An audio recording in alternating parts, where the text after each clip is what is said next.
Hello, and welcome to another edition of Uconomy. I'm Thomas Fox. And I'm Nunzio Bruno.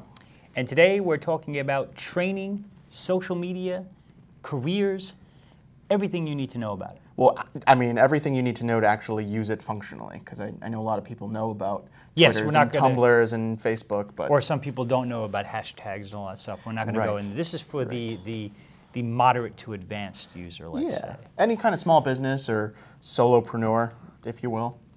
Or even HR people out there, if you're watching this and you're wondering how to integrate how social media might be a tool that you might be able to use, and to teach people how to responsibly use social media on the job, so you're not worried about, oh, I'm losing wage dollars because so-and-so is just meddling around on Facebook, when they could actually be focusing on, elevating your brand.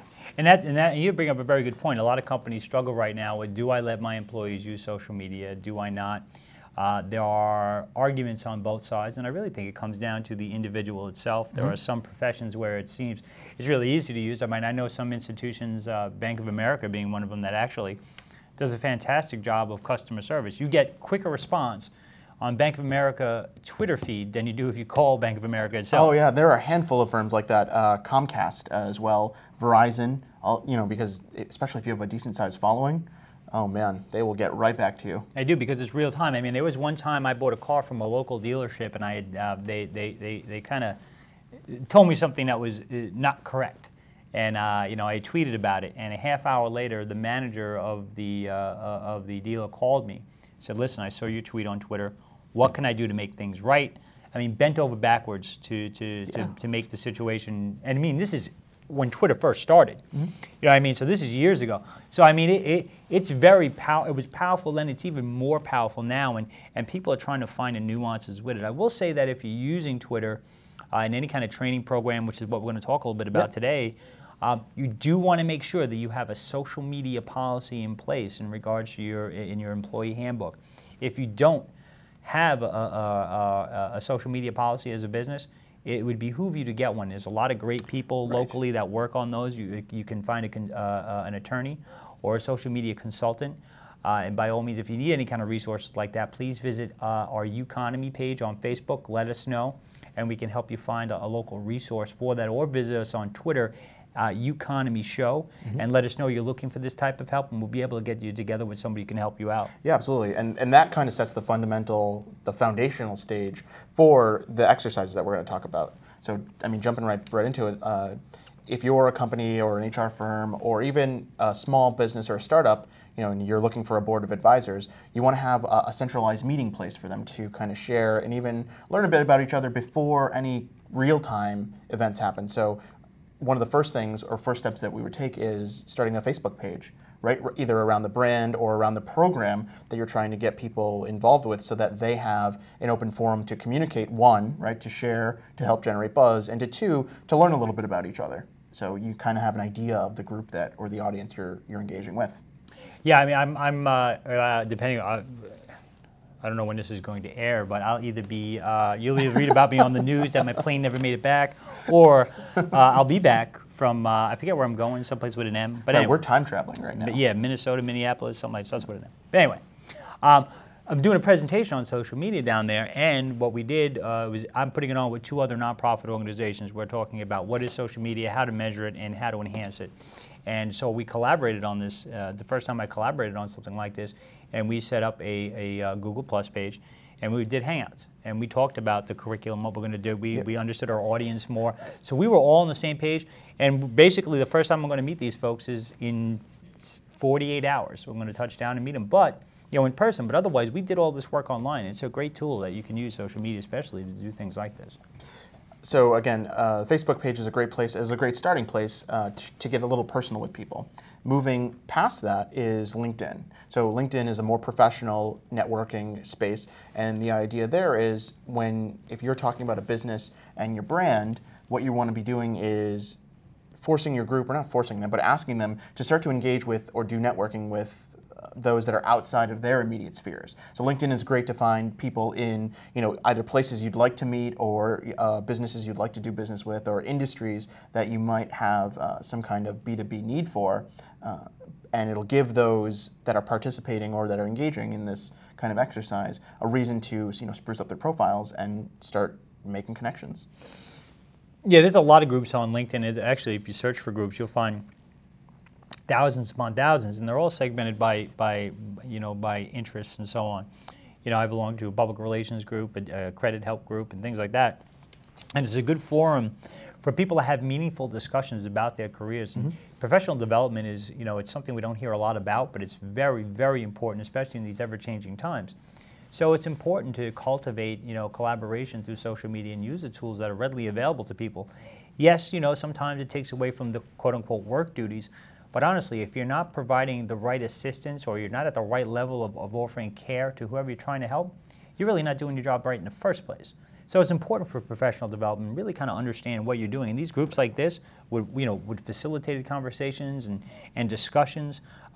Very helpful, very helpful, and very cost effective. We used to have to go to trainings here and there and everywhere. Now you can do a lot of it online. Saves companies a lot of money, and they're doing the right thing. And you're crowdsourcing essentially. Even if if you're part of a small team that's growing and you're looking for, where's that next piece of talent going to come from, or that next, expert in programming or whatever your need is, you're going to look to a place like LinkedIn first, to see, where your connections, after that Facebook, casual social space, who's got the tools that you need to help push your business or your idea forward. Yeah. So do you want to take the next one?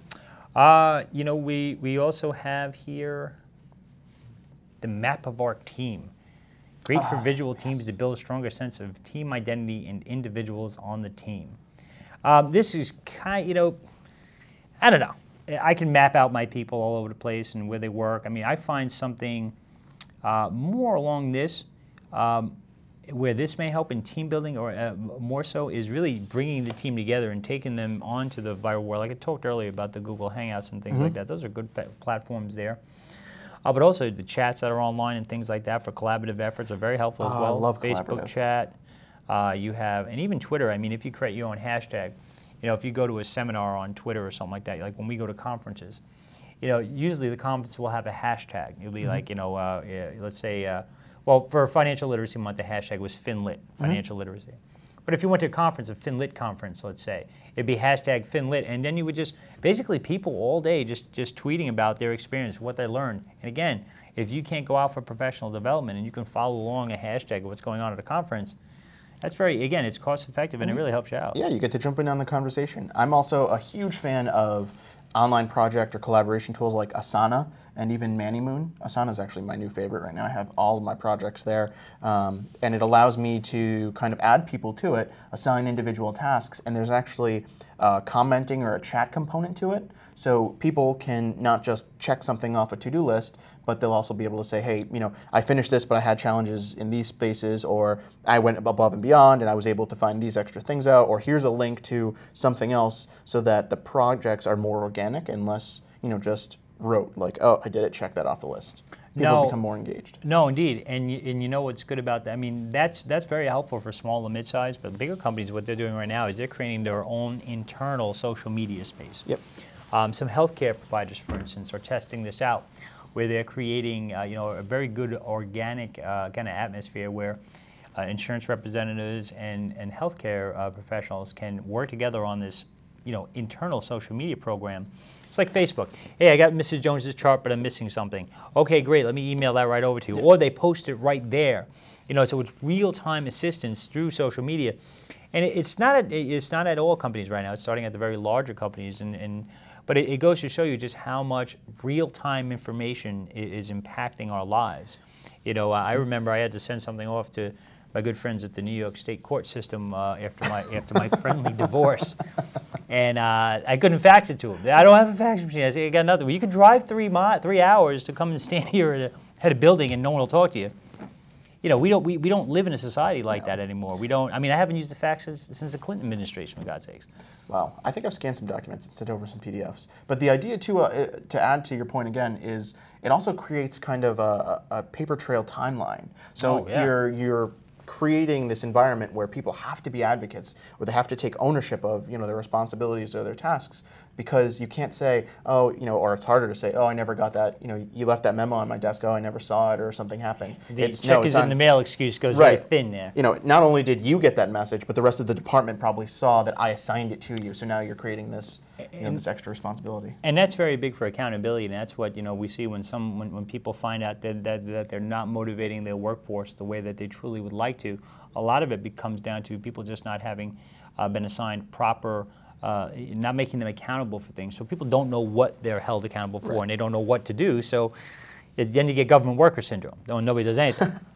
Yeah, I lose my pension if I sneeze. So you have things like that. Yeah. And probably the last little bit is using social media as an actual training space. So, giving people the opportunity to field, almost live balls essentially when problems arise, or, PR needs come up, or branding even, for when somebody might not be happy with something. So when we're talking about Comcast or Verizon, you don't actually, that somebody is a representative on that other end, but it could be an intern, it could be, a new marketing person. That's their space to say, hey, I can try to cover this grenade, and handle it properly and still be affecting or bringing something of value to the open market. Yeah, I mean, there's a lot. I mean, I saw we're in my office is in a building with a company that overhauled their entire area. And they've got a huge, I want to say, almost looks like 70-inch TV that they have in their training room. And they do a lot of this training on Twitter and things like that, right there live with people, because they have an audience of their representatives that they're trying to educate a little bit more about social media. They want to show them how to use it effectively, and they also want to show them how you can use social media in correlation to the policies of the organization. Because even though we're at work, listen, if you're tweeting on your phone and things like that, at work, it's your own work time, so you got to be careful with that. But when you're using their technology, their computer systems, and their time, it gets a little more. You get yourself in a little bit more of a sand trap there. So you want to understand and you want to talk to your employer about their social media policies and how it works and how you can work within those parameters, because some businesses lose out entirely when they don't use social media, mainly because they don't want everybody to be tweeting on their phones all day. Right. But you miss out on that brand, like you talked about earlier. You want to create brand advocates, and I've met a lot of people that love their jobs. And when they're done helping somebody, they're excited about it. And what better way to say, hey, I just helped somebody save $80 on this, or I redid this, and so somebody saving money, and that coming out on your brand page or your Facebook page, Twitter feed, or whatever. It's very powerful for people to see. So it's important to let these to have somebody kind of getting engaged in that. And even on top of that, a lot of businesses leave money on the table. Many local businesses, because I follow a lot of you people on Facebook. People ask questions and nobody answers them. These are people that are potential sales, And if you're not answering their query about this or that, it's a 2-second question that they really have to ask, so they don't call in or anything like that, but they post it on your Facebook page. And then you could think, we just, because it's relationship building. And if you don't get back to me on that query, okay, I'm probably going to go somewhere else. Right, and it provides the perfect opportunity, and again, to strengthen your point, as long as there's a ground rule set, you have a policy in place, it's not, this social media doesn't have to be a distraction, and it doesn't have to be this scary monster that you're afraid about losing employee productivity over, especially in a place, as more and more offices go paperless and are more interconnected, being on your phone is part of the job now. Absolutely. Especially if you're directly influencing, those brand pages, those, Facebook business pages, that Twitter feed, your job is to monitor it, and is that customer relation. Yeah. So, there's a lot you can do with social media. The gist of today is don't be scared of it. Don't be scared.